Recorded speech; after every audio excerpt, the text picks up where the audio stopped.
here we go. This is the preliminary installation of my iPad into my 350Z. I mean, the video is kind of dark. I wish I had some better lights.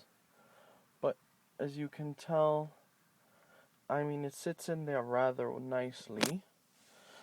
You know, right now I'm running my Wii on my iPhone, which I'm actually taking the video recording of also.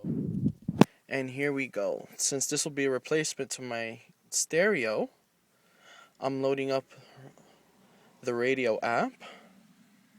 It's connected to the net via my phone, tethered. I'll go to my favorites. Hold on, it's validating me as a user.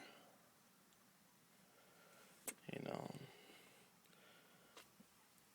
it just takes a second to get that done. And there we are. And now I'm listening to my local radio station, the new X1023. And you can hear it.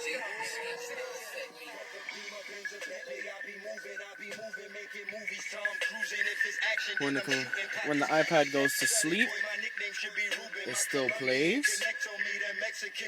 Give me a sec, I'll try and get some more light so we can get a better video going here.